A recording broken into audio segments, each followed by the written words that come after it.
palabra, que podemos tener el entendimiento adecuado para poderte exaltar, adorar, obedecer, honrar, Señor.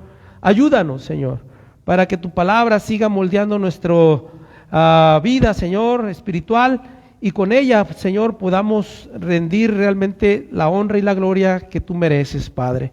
Te pido que tu Espíritu Santo esté obrando en cada corazón y que nos concedas, oh Dios, el poder atesorar tu palabra para que así la podamos poner por obra, Señor, porque sabemos que es así como tu nombre es glorificado. Perdónanos, Padre, por nuestra frágil y muy limitada capacidad, pero te pedimos que tu Espíritu Santo sea quien nos guíe y nos instruya para que así podamos glorificar tu nombre. Gracias por todo en el nombre de Jesús. Amén. Tome lugar, hermanos.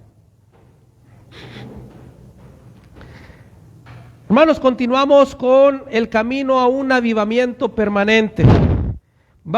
Estamos leyendo y estamos examinando cada texto de Romanos, la carta de Pablo a los Romanos.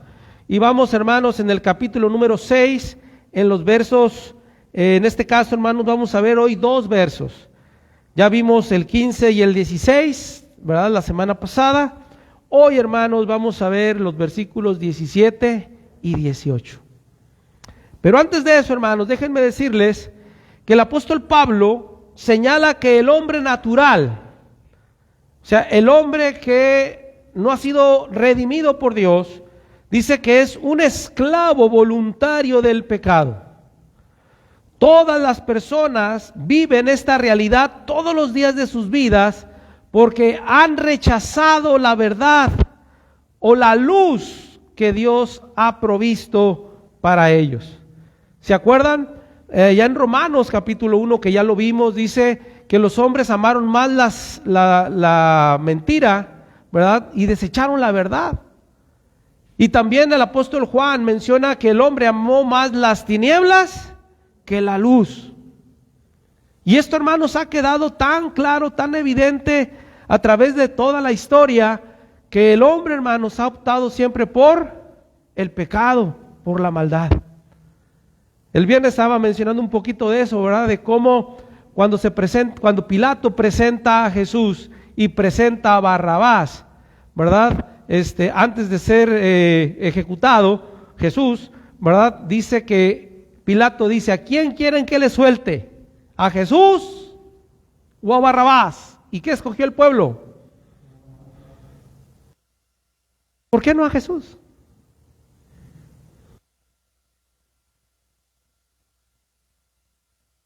Porque los hombres aman más las tinieblas que la luz. El ser humano, hermanos, ha desechado la verdad por la mentira, honrando y dando culto a las criaturas antes que al Creador. Y creo que esto nos pone en perspectiva a ti y a mí respecto a quién hemos escogido nosotros, ¿a Barrabás o a Jesús? ¿La luz o las tinieblas? ¿La verdad o la mentira? A veces es sorprendente, hermanos, escuchar de personas, hermanos, que dicen de que van a cierto lugar porque ahí el predicador predica muy bien, pero está predicando herejías. Herejías como, por ejemplo, que la salvación se pierde, que Dios es uno solo, que no hay Trinidad, que el infierno no existe, o sea, independientemente de lo bueno que pueda hacer una persona para exponer la palabra, y qué bueno por esas personas que sean elocuentes y muy bien preparadas, pero hermano, si no están enseñando la verdad, ¿de qué sirve tanta elocuencia? ¿De qué sirve tanto conocimiento? ¿De qué sirve? Dime. Decía Pablo: prefiero decir una palabra, una sola, pero que sea entendible, que sea recibida en verdad, o sea, conforme a la verdad de Dios, que decir 1000 palabras. O sea, ¿qué valor tiene, hermanos, el ser instruido en palabras falsas, en enseñanzas heréticas? O sea, en la mentira, en las tinieblas. Mejor una palabra de la luz o la verdad, ¿no lo creen? Y obviamente, si los hombres aman más las tinieblas, pues siempre donde se hable de la luz o la verdad, no es apetecible para la mayoría. Por eso no nos sintamos mal, digo yo, ¿verdad? Entonces, hermanos, muchas personas, sin darse cuenta, al ser hombres naturales, dice que para el hombre natural las cosas que son del Espíritu le son locura. ¿Por qué? Porque no las puede entender. Y las debe de discernir espiritualmente. Y si está muerto espiritualmente, ¿cómo las va a saber discernir? Saber diferenciar. No puede, ¿verdad? Simplemente no puede. Entonces, ¿cuál es la consecuencia de esto? Que la persona se hace esclavo del pecado y vive voluntariamente en el pecado. Si bien es cierto, hermanos, que las personas que no han sido regeneradas con frecuencia quisieran poder escapar de las consecuencias destructivas de sus pecados, pero es irónico porque al mismo tiempo, hermanos, no están dispuestos a renunciar a esos pecados que los oprimen, pero que ellos apetecen tanto. Es irónico, ¿verdad? Pero es ¿por qué? Porque no conocen algo mejor. No conocen otra cosa. No les ha sido revelado otras cosas. Pero aquel, como dijimos ahorita, que cantamos, ¿verdad? Hemos conocido el tesoro escondido. Hemos conocido aquel que es la vida, aquel que es el camino, aquel que es la verdad. Dios nos ha dado entendimiento para conocer al que es verdadero. Y estamos en el verdadero. O sea, eso, hermanos. Y eso es algo que debemos estimar o tener en alta estima, porque ha sido la misericordia de Dios la que nos ha concedido este privilegio. ¿O quién crees que nos lo ha concedido? ¿Tú? ¿Tú mismo? ¿Alguien aquí? Ha sido solo el Señor que nos lo ha concedido. Entonces debiéramos tenerlo tan en alta estima, hermanos, que si conozco mucho o poco, pero es verdad, tengo que valorarlo. Ahora, es muy importante, hermanos, recordarnos que no importa cuánto aprendamos de la Biblia, sino cuánto vivo de la Biblia. ¿Sí o no? Que claro, estamos llamados a siempre ir creciendo en el conocimiento. ¿Para qué? Para vivir más conforme a la voluntad de Dios. En otras palabras, para obedecer más. Conozco más para obedecer más. Para honrar más a aquel que es digno de esa obediencia, de esa fidelidad. Y dice que el Señor produce en nosotros el querer como el hacer. Entonces, hermanos, qué interesante es eso. Por eso no nos sintamos incómodos o disminuidos o no sé cómo pudiéramos sentirnos por cuestiones parecidas a esas que mencioné. Digo yo, ¿verdad? Pero creo que lo que Dios nos ha concedido, hermanos, es muy bueno, bastante bueno, tan bueno como que es verdad. Esa verdad es vida y esa vida nos ha traído libertad. Así es que, hermanos, gracias a Dios por el privilegio que Dios nos ha concedido. Entonces, el pecado, déjenme decirles y recordarles que es una realidad terrible, es algo destructor en la vida de muchas personas y ha condenado a muchas almas. El pecado reside y crece en el corazón de todo ser humano, no redimido, pero el regalo más grande de Dios a la humanidad es liberarlo del pecado y de sus consecuencias.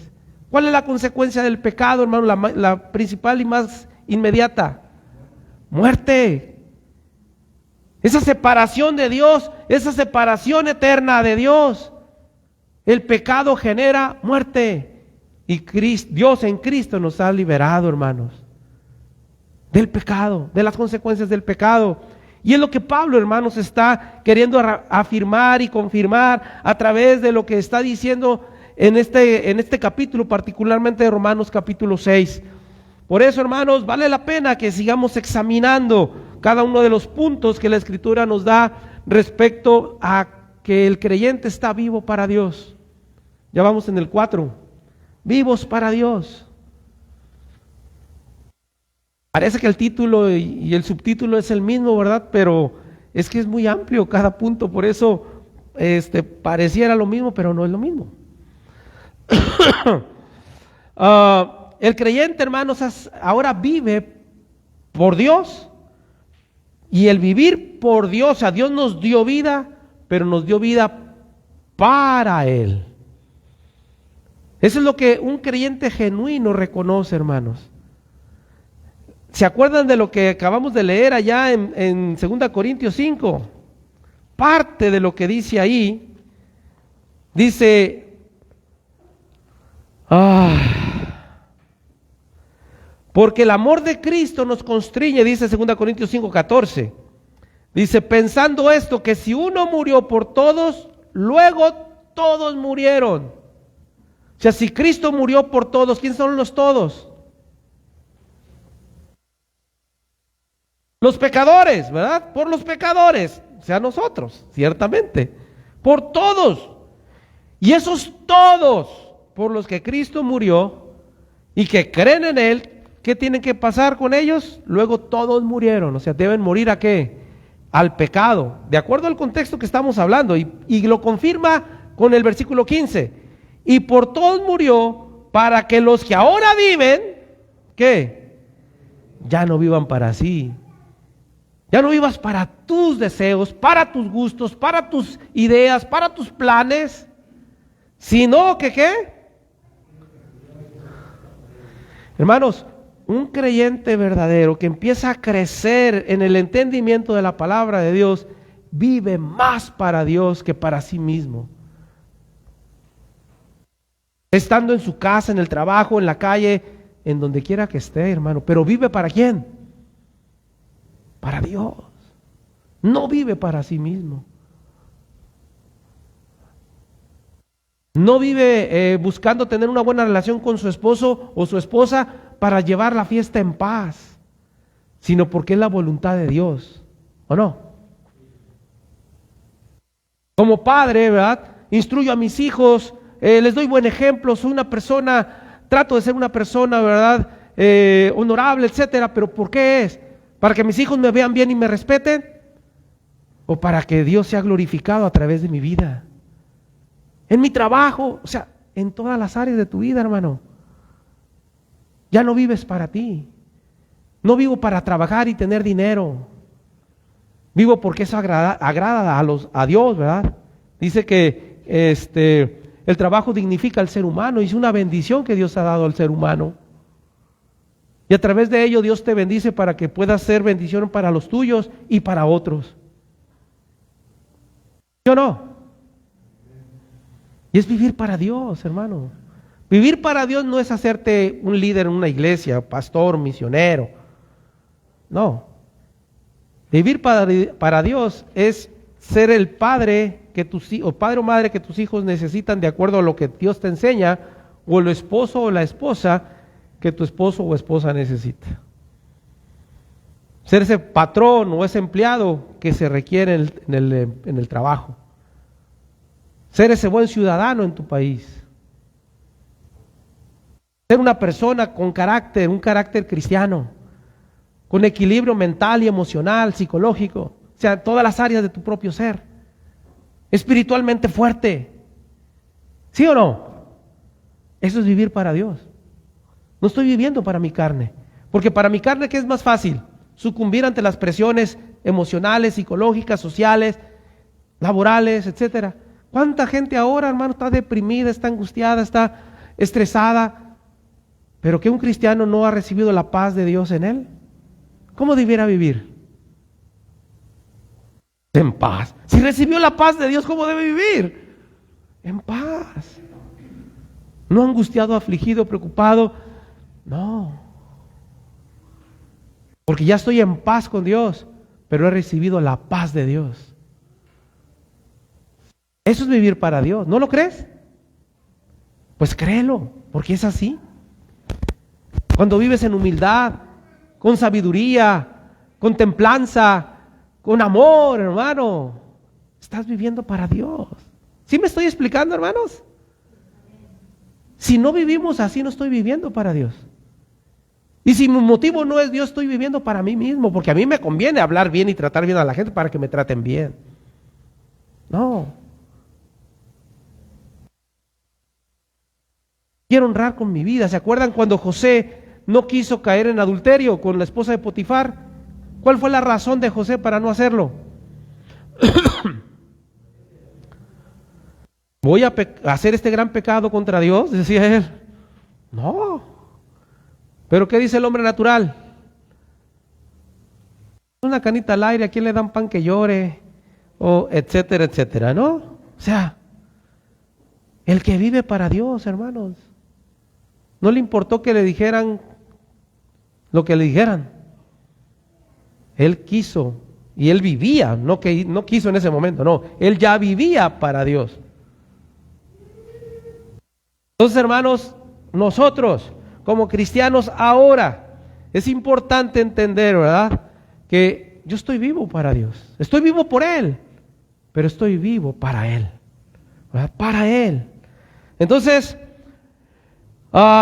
gracias a Dios que nos ha liberado, ¿verdad?, del pecado y de sus consecuencias. No de su influencia, hermanos, porque seguimos pecando, ¿verdad?, pero sí de sus consecuencias. ¿Sí? ¿Se entiende? Bueno, en los siguientes versos, hermanos, que vamos a ver, Pablo explica el principio que acaba de afirmar en los versos pasados, o sea, el verso 15 y 16 que vimos de Romanos 6, y habla que una persona, hermanos, o bien es un esclavo del pecado y del diablo, o es un siervo de la justicia y de Cristo. Y podemos decir que en estas dos cosas se engloba todo lo que es la humanidad, o sea, se encierra la humanidad en personas que son siervos de Cristo, otros que son esclavos del diablo, del pecado. Así de simple, hermanos.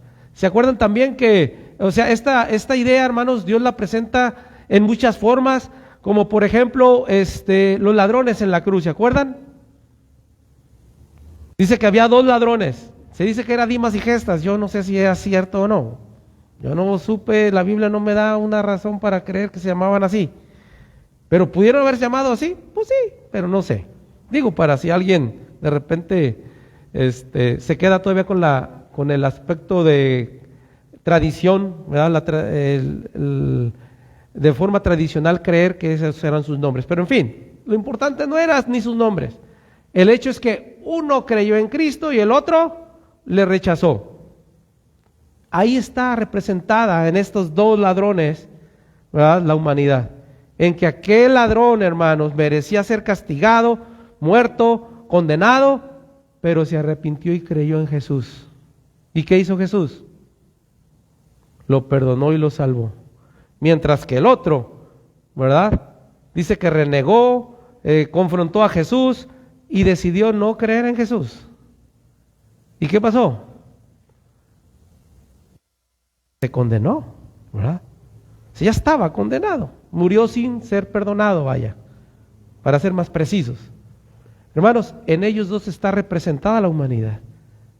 Los malos y pecadores que somos todos, pero que nos arrepentimos y hemos creído, ¿verdad?, y hemos sido perdonados, y de aquellos que teniendo aún a Jesús ahí, deciden confrontarlo. ¿Cuánta gente no ha confrontado al Señor diciendo, si Dios fuera bueno no hubiera tanta maldad? ¿No lo cuestionan? Si Dios fuera bueno, no habría tanta hambre en el mundo, no habría guerras. Ya lo cuestionan. Dios es tan bueno que no manda a nadie al infierno. ¿Eso dice? No dice eso. ¿Verdad? Dice que Dios no da por inocente al culpable. Por eso, el que cree necesita arrepentirse para ser perdonado, ¿verdad?, y así ser salvado. Entonces, en ellos dos está representada la humanidad. Y ahora Pablo, hermanos, usa otra forma para representar a la humanidad. En aquellos que son esclavos del pecado y del diablo, y otros que son esclavos o siervos de la justicia y de Cristo. Gracias.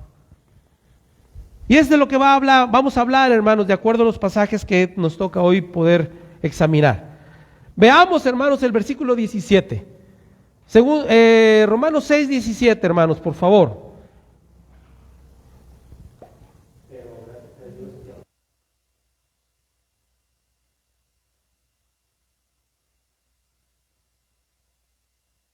Gloria a Dios. Hermanos, el creyente debe saber y creer que tiene una forma nueva. Cuando alguien, hermanos, quiere cambiar algún aspecto de su carácter y logra cambiarlo, ¿cómo se siente uno? Se siente uno bien, ¿no? Si tú a veces te cambias de casa, a veces una casa mejor, más cerca de tu trabajo, más grande, que cubre tus necesidades, ¿cómo te sientes? Mejor, ¿verdad? O tu condición de salud, te sentías mal, tomaste un medicamento, un tratamiento natural o de lo que sea, ¿verdad? Sea de una forma o de otra, y te empezás a sentir bien, te sientes a gusto, ¿verdad? O sea, tener una forma nueva de alguna manera, hermanos, nos hace sentir mejor. Pues sabes, un creyente debe saber y creer que tiene una forma nueva. Te lo voy a tratar de explicar, hermano. Antes de llegar ahí, lo primero que podemos notar es que Pablo da gracias a Dios. Y otra vez, esto nos lleva a ti y a mí, hermanos, a considerar cuántas veces durante esta semana le diste gracias a Dios porque tú antes eras esclavo del pecado y ahora vives para Dios. Porque a lo mejor gracias a Dios por la vida, por la salud, por el trabajo, mi esposo, mi esposa, mis hijos. Gracias por el aire que respiro, porque, no sé, por cuántas cosas hemos dado gracias. Y no está mal, quiero decir, pero cuántas veces realmente te has presentado ante Dios para decirle, gracias Señor, porque siendo yo esclavo del pecado y merecedor de tu ira, hoy soy libre y estoy vivo para ti. A veces se nos olvida, hermanos. Lo damos por sentado. Pero qué bueno que Pablo nos acuerda aquí que yo debo dar gracias. Dice Pablo, pero gracias a Dios, que aunque éramos esclavos del pecado, y qué terrible, hermanos, fue nuestra condición estando esclavos del pecado. No sé cómo te fue a ti. Pero yo creo que todos podemos decir que no nos fue bien, ¿verdad? Que estando en la esclavitud del pecado y del diablo, sufrimos bastante, nos fue muy mal. Pero, ¿verdad? Gracias a Dios que ya no somos esclavos. Si alguien aquí es esclavo del pecado, el único que puede darte libertad es Jesucristo. Cristo dijo, conoceréis la verdad y la verdad te hará libre. Si el Hijo os libertare, ¿qué? Solamente Jesús te puede dar la verdadera libertad. En este caso del pecado. Por eso tenemos que ir a Él en arrepentimiento y fe para poder ser libertados. Mientras no se puede. Puedes venir a la iglesia todas las veces que quieras. Puedes incluso ser bautizado. Pudieras aprenderte muchos textos de la Biblia. Y eso está bien. Pero eso no te produce libertad del pecado. Pudieras cantar y cantar con emoción y con gusto y tal vez hasta emocionarte y se te rueden algunas lágrimas. Está bien. Pero eso no produce libertad. Lo único que produce libertad del pecado es Jesucristo. Pues yo tengo que ir a Él para que Él dé libertad del pecado. Entonces, hermanos, Pablo le da gracias a Dios porque el creyente ya no está sujeto al pecado. Esto implica que no está sometido al diablo, ni está sujeto a la condenación. El ser agradecido, hermanos, es algo que distingue a un creyente verdadero. Hermanos, no podemos olvidar que Cristo me ha liberado del pecado y la condenación eterna. Es ¿Cómo sería, hermanos? Si lo dimensionamos, ¿cómo sería, hermanos? ¿O qué nombre le podemos dar a aquel que, habiendo recibido una bendición tan grande o un beneficio tan grande, lo deja en el olvido? ¿Cómo le llamamos a ese tipo de personas? Ingratos y malagradecidos. ¿No te ha pasado que tal vez hemos caído en ingratitud y malagradecidos ante Dios por lo que Él hizo en Cristo? Hermanos, hay que tenerlo presente. Hay que recordarlo todos los días, si es posible para ti. Pero debiéramos de agradecer, hermanos. Hay gente que a veces de manera hipérbole dice, te voy a estar eternamente agradecido por algún favor, ¿no? De que tal vez tenía una gran deuda, me prestaste dinero y pude salir adelante de mi problema, ¿verdad? Y al último hasta me lo regalaste. Soy infinitamente agradecido. Y pasa un tiempecito y ya hasta te voltea la cara, ya no te quiere ni saludar, ¿verdad? No, pues qué poquito fue su infinito, ¿verdad? Qué corto fue. Hermanos, a veces nosotros podemos caer en ese detalle de ¿sabes qué? Cuando una persona olvida de dónde ha caído, decía Juan, bueno, el Espíritu cuando revela a Juan el Apocalipsis, y que era un reclamo de parte de Dios a la iglesia, ¿verdad? Decía, has dejado tu primer amor. Y recuerda, dice, ¿de dónde has caído? Qué importante, hermanos, es que nosotros recordemos lo que el Señor ha hecho en nosotros. Que no se nos olvide para estar siempre agradecidos. Y esto nos lleva, obviamente, a estar conscientes de esto que estamos hablando, estar vivo para Dios. Vivo para Dios. Entonces, todo creyente, hermanos, es salvado única y exclusivamente por la gracia y el poder de Dios, y por su gracia el creyente ha obedecido de corazón al llamado que el Espíritu Santo ha hecho, hermanos, a arrepentirse y a creer en Jesús como Señor y Salvador. Decía el apóstol Pablo que Dios llama a todos los hombres a que se arrepientan. Una persona, hermanos, que ha obedecido a Dios es ¿por qué? ¿Dónde? Precisamente, ¿verdad? Ha escuchado el llamado a arrepentirse y ¿qué hace? Se arrepiente. Porque Dios nos confronta con nuestra realidad de nuestra condición espiritual. Y dijimos, tú y yo no somos distintos a aquel ladrón que estaba en aquella cruz, que fue salvado por Cristo, por cierto, pero no éramos diferentes a Él. Yo te pregunto, ¿no has robado tú alguna vez alguna cosa? Aunque sea una manzana, o una uva, un chicle. O sea, ¿tomaste algo que no era tuyo alguna vez? ¿Verdad que sí? Si fuiste como yo, estoy seguro que sí. Yo me brincaba a las casas de los vecinos a robarme la fruta de chiquillo. Y digo robarme porque no me la estaban dando. Pero yo decía, pues ¿sabes qué? Bien mucha y se echa a perder. Pues yo agarro, ¿verdad? Pero sí me la robaba, o sea, como quiera que sea, me la robaba. Entonces, hermanos, ¿cómo se le conoce a alguien que roba? Ratero o ladrón. O sea que no somos tan diferentes a aquel ladrón, ¿verdad? Él estaba clavado, ¿por qué? Por ser un ladrón. O sea que si nos tuvieran que castigar por ser ladrón, tendríamos que haber estado crucificados también, ¿verdad? Pero mira, al igual que aquel ladrón, ¿qué hemos hecho? Hemos atendido a la voz del Señor en relación al arrepentimiento, pero también al llamado de la fe. Nos ha llamado a fe para creer en Jesucristo como Salvador. Y es interesante, dice ahí, pero gracias a Dios, que aunque eres esclavos del pecado, a pesar de eso, ¿qué? Habéis obedecido. ¿Y habéis obedecido cómo? De corazón. De corazón. ¿Qué significa obedecer en este caso de corazón? ¿Cómo lo entiendes tú?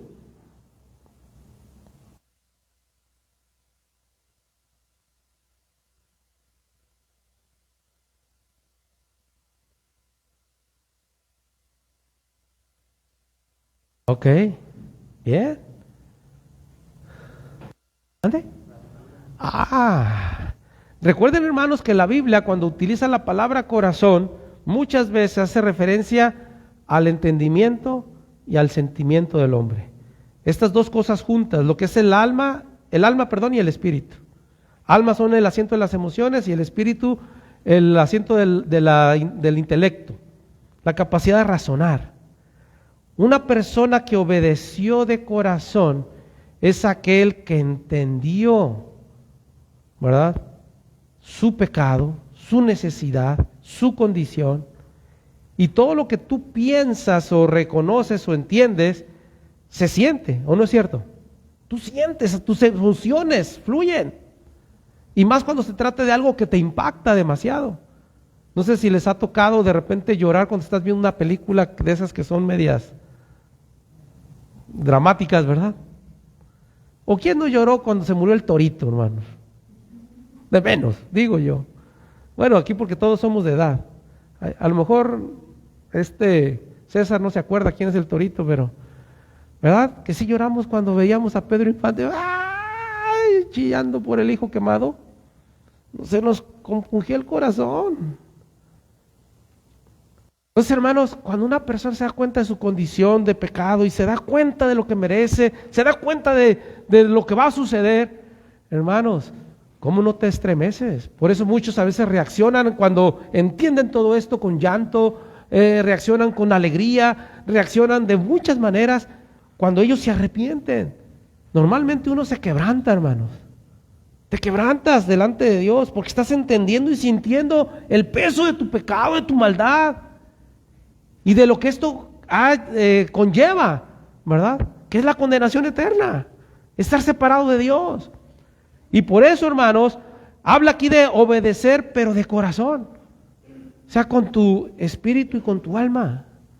Espíritu y alma es el corazón del hombre, vamos a decir. Es la forma como la Biblia usa mucho esta relación. Por eso cuando dice que amaremos a Dios con todo el corazón, ya hace la definición con toda tu mente, con todas tus fuerzas, con toda tu alma. ¿Verdad? ¿Sí se dan cuenta de ese detalle? Entonces, es muy importante, ¿no?, que se entienda que obedecer de corazón no nada más se trata de nuestras emociones o de nuestra sinceridad, porque ahí puede ser personas que digan, es que yo fui sincero, ¿verdad? Y está bien, pero si no hubo un entendimiento, porque se acuerdan que dice la Biblia que nuestros ojos del entendimiento tienen que ser abiertos.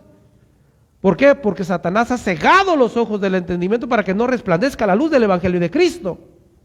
¿Sí se entiende eso? Nuestros ojos entonces del entendimiento se tienen que abrir. Cuando se abren esos ojos es cuando decimos, caray. Y es cuando de corazón, mente y alma creemos en Cristo, nos arrepentimos y creemos en Cristo. Por eso dice, habéis obedecido de corazón a aquella forma de doctrina. Y aquí va esto que pusimos aquí, ¿no? Que el creyente debe saber que tiene una nueva forma. Miren, hermanos, la justicia divina se aplica cuando el corazón, o sea, el espíritu y alma, le es dada la fe que proviene de Dios, el cual realiza una obra de transformación cuando hace ese trasplante espiritual. Dios hace ese trasplante espiritual. Quita el corazón de piedra para poner el corazón de carne. ¿Te acuerdas? La profecía del nuevo pacto. Bueno, obedecer de corazón no hace referencia a la sinceridad humana, sino a un acto de fe consciente, reflexivo e intencional, como fruto de aceptar la verdad dicha por Dios a través de las Escrituras. Esto lo confirma la siguiente frase que dice, a aquella forma de doctrina. Obedeciste de corazón, pero en base a la forma de la doctrina. O sea, así como la Biblia nos dio el molde para creer lo que ahora creo.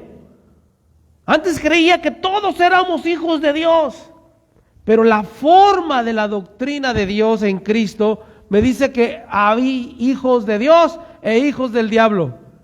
Y que si yo amaba el pecado, yo era hijo del diablo. Entonces me cambió la forma, ¿verdad? ¿O no? Me cambia la forma. Porque si yo creía que todos éramos hijos de Dios, ahora mucha gente dice que todos vamos a ir al cielo. Pero la forma de la doctrina de Dios, ¿qué dice? Que todos se van a ir al infierno a menos de que no crean y se arrepientan. ¿Sí o no? Esa es la situación. Cuando yo realmente he obedecido de corazón a la enseñanza de Dios, porque acuérdate que la palabra doctrina significa lo que se enseña, en este caso lo que Dios enseña, empieza a tener la forma de lo que Dios dice.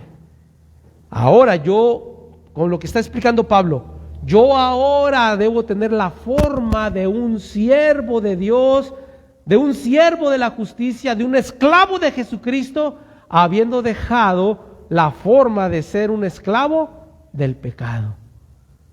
¿Sí se entiende? Esto es algo importantísimo, hermanos.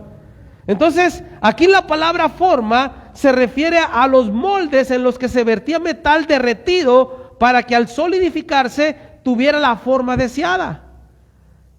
Entonces, ¿cuál es el molde que tenemos para tener la forma de creer, de pensar y de vivir, hermanos, ahora que estamos en Cristo?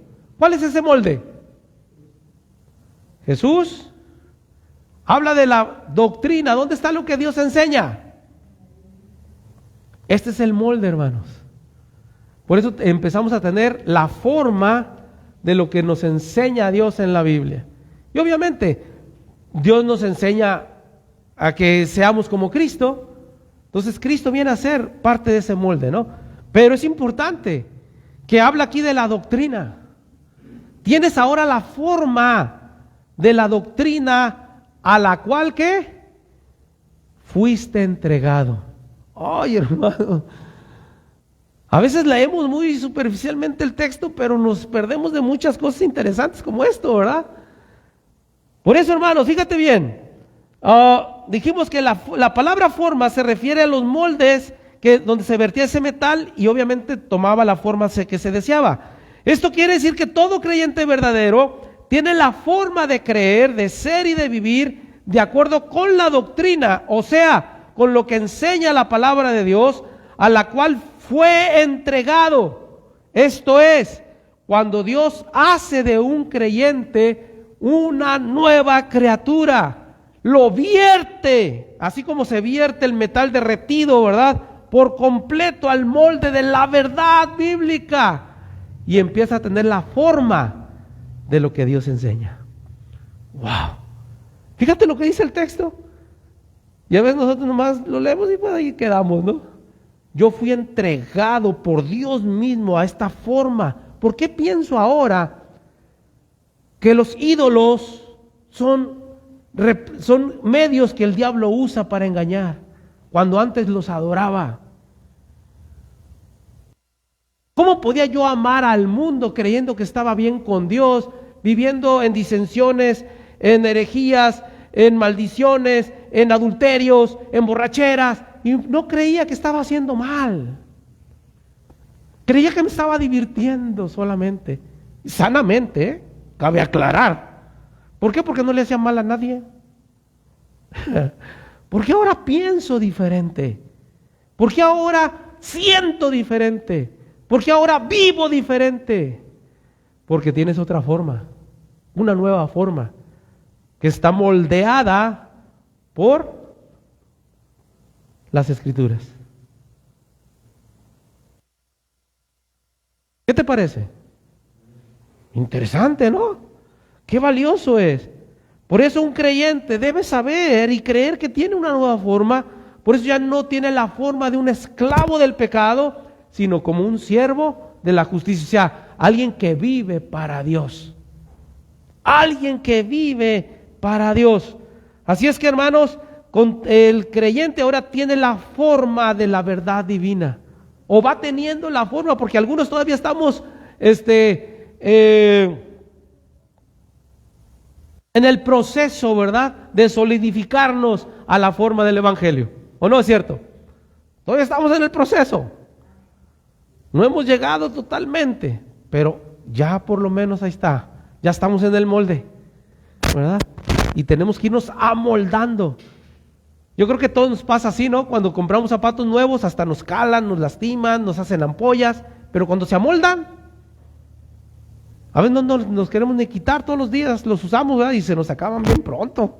Pues sí, los usa todos los días, pero hasta que no se amoldan. Hermanos, así nosotros, cuando nos empezamos a amoldar a la palabra de Dios, a la enseñanza de Cristo, pues evidentemente yo voy a vivir, ¿verdad?, para Dios todos los días. Yo voy a vivir para la gloria de Dios todos los días, porque ya voy a estar hecho al molde. ¿Sí me explico? Hecho al molde ya. Pero mientras no, hermanos, obviamente voy a estar ahí batallándole pues. Lo segundo, hermanos, versículo 18 precisamente, Romanos 6:18, ¿qué dice? Y libertados. Así es. Fíjense, hermanos, el creyente debe saber y creer que ahora es libre, pero para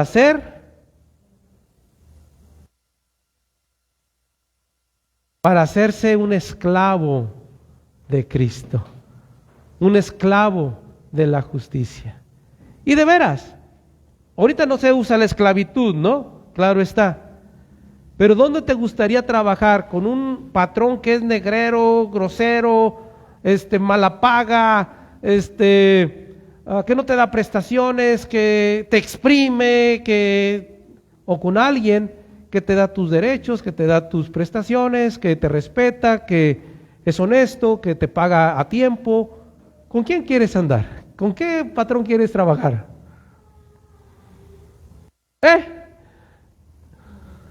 O mujeres, ¿con quién quieren vivir? Un hombre golpeador, infiel, desconsiderado, irresponsable, o con un esposo fiel, amoroso, responsable. ¿Con quién quieren? ¿Verdad que sí? Aunque no lo tengan, pero quisieran. No se crean. Quisieran tenerlo, ¿verdad? Y si está en Cristo tu esposo, te aseguro que así va a ser. Igual los esposos, que quieres una mujer que te respete, que te respalde, que sea tu ayuda idónea. A lo mejor algún día no la tenemos, pero quisiéramos. Si pudiéramos escoger, a lo mejor podríamos escoger a una mujer así, ¿verdad? Ahora ya la que nos tocó, hermanos, tú la escogiste de todas maneras, ¿no? Igual, hermanos, ahora yo soy libre para decidir ser esclavo de Jesucristo. Ya no hay, tienes otra opción, que es volverte a esclavizar en el pecado, pero ¿cómo nos fue? ¿Quieres volver al pecado? ¿Quieres volver a la ignorancia? ¿Quieres volver a aquella vida vacía, de sufrimiento, de dolor? ¿Quieres volver a esa vida?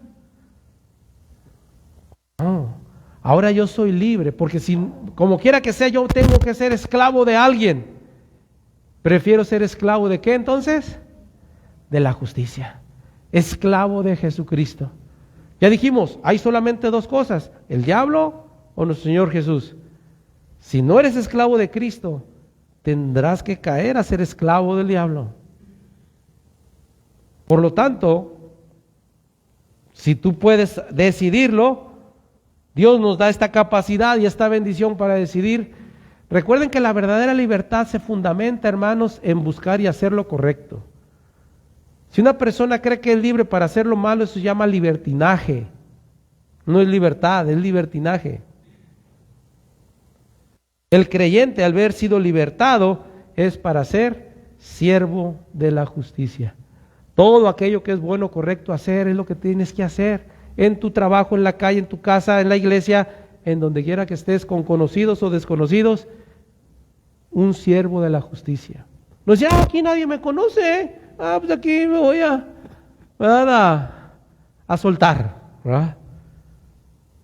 No. Digo, el que es esclavo de Cristo sabe que no, que tiene que no esté que las personas no me conozcan. Yo voy a actuar con honestidad, con verdad, porque Dios está en todo lugar. Al final de cuentas, Dios está en todo lugar, ¿no? Entonces, yo soy un siervo de Dios, vivo para Dios, siervo de la justicia. Entonces, hermanos, El creyente debe saber que ahora es libre, pero decide hacerse un esclavo de Jesucristo. Una persona, hermanos, no es llevada a pasar por un cambio de forma para después vivir como bien le parece o desea, sino todo lo contrario. Después de recibir perdón y salvación, se tiene un deseo, fíjate bien, natural, implantado por el Espíritu Santo para conocer y obedecer la verdad. De hecho, eso distingue a un verdadero creyente, alguien que ha nacido de nuevo. ¿Qué dijimos allá en Corintios? Ya no quiere vivir para sí, sino para aquel que murió por él. Entonces, una persona, ¿verdad?, no va a recibir la forma de la doctrina de Cristo, la libertad, para vivir como se le dé su gana. Eso ya lo hicimos. Y la mayoría de nosotros podemos decir que no nos fue bien. Entonces, ¿para qué voy a volver a hacer lo mismo? A tropezarme con la misma piedra, ¿no? Pero si Dios en Cristo me ofrece un camino más excelente, yo lo tomo, ¿verdad? Yo lo tomo. Soy libre para decidir ser esclavo entonces de Jesucristo. Recuerden que el Señor produce en nosotros el querer como el hacer, por su buena voluntad.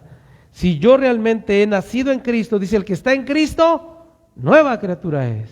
Las cosas viejas pasaron, por lo tanto ahora son hechas nuevas, nuevas. Por eso ahora tenemos este deseo nuevo de vivir distinto, ser diferentes, pero sabemos que nosotros ya no lo podemos hacer por nuestras fuerzas, sino es Dios quien obra en nosotros. Dice ahí mismo en 2 Corintios 5:18, dice, todo esto proviene de Dios. Porque en el 17 dice, de modo que si alguno está en Cristo, nueva criatura es, las cosas viejas pasaron, todas son hechas nuevas. Y dice, y todo esto proviene de Dios. O sea, no es por tu fuerza de voluntad, no es porque tú te lo propusiste y como eres una persona que sabe tomar decisiones, no. Esto proviene de Dios, dice. Porque ¿cuántas veces quisiste cambiar y no pudiste con tus propias capacidades y deseos? Tú quisiste hacerlo, pero no podías. Y si ahora ha habido un cambio, una transformación, es porque Dios lo hizo en ti. Esto proviene de Dios. Entonces, si Cristo, ¿verdad?, o Dios a través de Cristo me ha libertado, mi libertad proviene de Dios, entonces voy a decidir ahora ser un esclavo de Jesucristo. ¿Se acuerdan que les había dicho que en el tiempo de Jesús o en el tiempo bíblico había personas que decidían venderse como esclavos? No era que los obligaban a ser esclavos, no. Ellos decidían voluntariamente por cuestiones económicas o por cualquier otra razón. Había personas que se vendían como esclavos. Bueno, qué bueno es que nosotros ahora, siendo liberados del pecado, yo decida voluntariamente hacerme un esclavo de Jesucristo. O sea, hacer la voluntad de Cristo. Someterme a la voluntad de Dios. Voluntariamente. Porque si yo me someto a Dios, te vas a evitar el vivir una vida de religiosidad, de prohibiciones, de reglamentos. No, vas a vivir en libertad. O sea, estás, por ejemplo, hoy aquí, no porque te vamos a poner falta o porque alguien te va a presionar o hostigar por estar aquí. No, soy libre para estar aquí y decido estar aquí y quiero estar aquí. Quiero obedecer a Dios, ¿verdad? No es porque me obliguen, no es para quedar bien con otros, ¿verdad?, sino porque quiero obedecer a Dios. Dios ha puesto en mí ese querer. Quiero servir, quiero adorar, quiero honrar, o sea, soy un siervo de la justicia. Pero esto proviene de Dios, ¿sí? O sea, no es por ti, quieres pero no por ti, sino porque Dios lo ha implantado a través de su Espíritu Santo, de su Espíritu Santo. De hecho dice en Romanos también, pero no, eso no lo quiero ver porque lo vamos a ver después, dice que las personas que han recibido el Espíritu de Dios desean las cosas del Espíritu. Pero el que no tiene el Espíritu de Dios, hermanos, dice que lo que desea son las cosas de la carne. Por lo tanto, hermanos, una vez más, esto es una evidencia. Una persona que diga haber sido liberada por Cristo del pecado, la consecuencia natural de eso va a ser un esclavo de Jesucristo, un esclavo de la justicia. Ya no vivir para sí, sino para aquel que murió por él. Es claro, ¿no?, lo que dice la Escritura. Bueno, espero que lo sea. Hermanos, una evidencia de un cristiano verdadero es que quiere conocer la palabra de Dios para obedecer fielmente a Dios. Claro, con sus limitaciones y capacidades, ¿no? Porque, o voy a decirlo de otra manera, el creyente quiere obedecer fielmente a Dios, pero no de forma perfecta, porque no lo podemos lograr, ¿verdad? Pero sí fielmente. Al conocer y obedecer más la doctrina, vamos tomando más la forma cada vez más de la verdad de Dios. O sea, mientras más conozco, más obedezco, y mientras más obedezco, tengo la forma, ¿verdad?, de la enseñanza o de la doctrina de Cristo. En otras palabras, ser más como Cristo. Hay una alabanza que nosotros tenemos y que de vez en cuando también cantamos que dice: más semejante a Cristo quiero ser, manso y humilde como Él siempre fue, celoso, activo, valeroso y fiel, más consagrado al servicio de Él. Eso es una persona, ¿verdad?, que tiene la forma, ¿verdad?, de la doctrina, de la sana doctrina. Y mira, cobra valor una vez más lo que dije al principio. Qué importante es que yo conozca la verdad de la palabra de Dios, de la sana doctrina, para tener la forma de la sana doctrina.